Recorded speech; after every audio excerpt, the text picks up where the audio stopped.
Twice a year, the British Prime Minister appears before a powerful House of Commons committee, the so-called Liaison Committee, to answer questions from MPs on a range of government policies.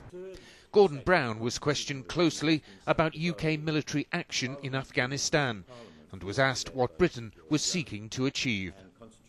The current operation, which I was referring to, Panther's Claw, is designed to make it possible for an area to be free of Taliban influence as we approach the elections, and for people in that area to feel that they now have a stake in the future of Afghanistan, rather than be part of an area where they feel under the whip of the Taliban.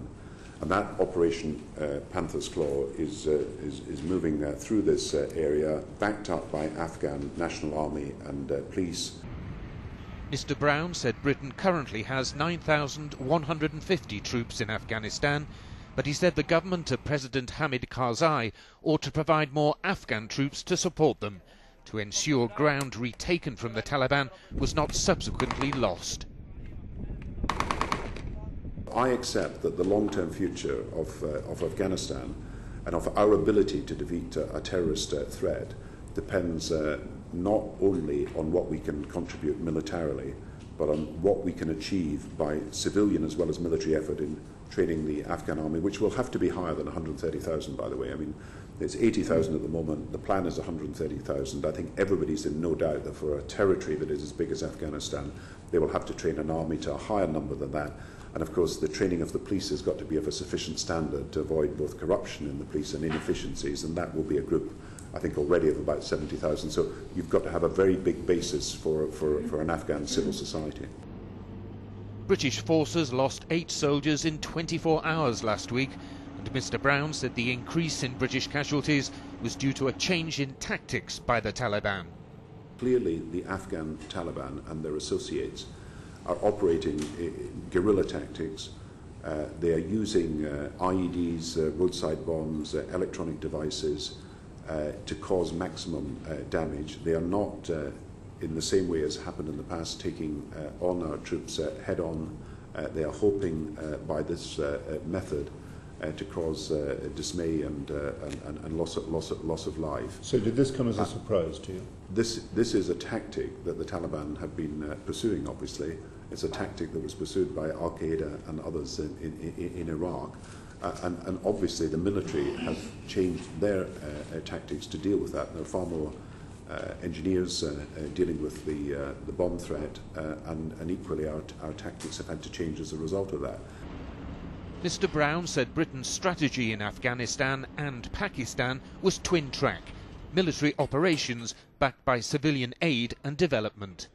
Our strategy set out in April was a recognition that the terrorist threat that this country faced was in this crucible around the borders of Afghanistan and Pakistan, that we had to take action in relation to both, but that the future lay not simply in military action by a coalition of 41, but in building up the Afghan army and police, and of course helping the Pakistan authorities, and giving people in these areas a sense that they had a stake in the future of the country. And I believe you've got to look at the operations that we're involved in as part of an Afghanistan and Pakistan strategy, and you've got to look at this by being not simply a military campaign. And he pledged to commit British troops to Afghanistan for as long as necessary. The troops that are necessary for the mission that we're engaged in now are there. And so for Operation Panther's Claw and for what we're doing in Afghanistan, we've provided the resources and the equipment that's necessary. We have agreed that following this period, when you have the summer campaign and the elections, we will review, just as President Obama is doing, we will review our troop commitments for the future. And we will take into account what I've just said, of course, and that is the need for work to be done to mentor the Afghan security forces.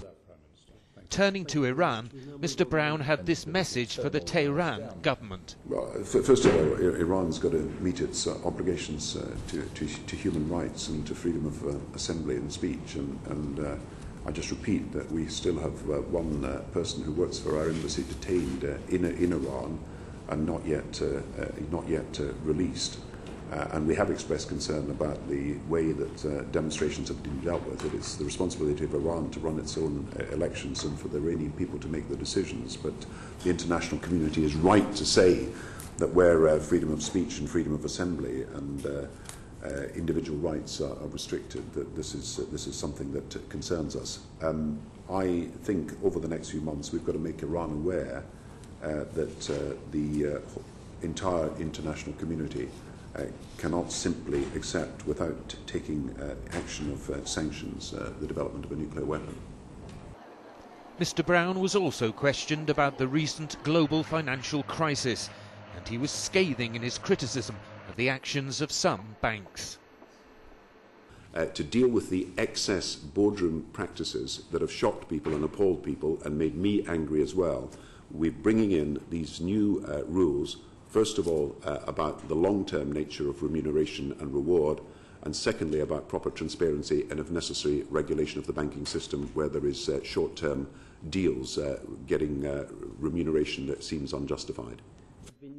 Mr. Brown promised the UK government would introduce greater scrutiny of the boardrooms of banks and of the behaviour of banking chiefs and directors.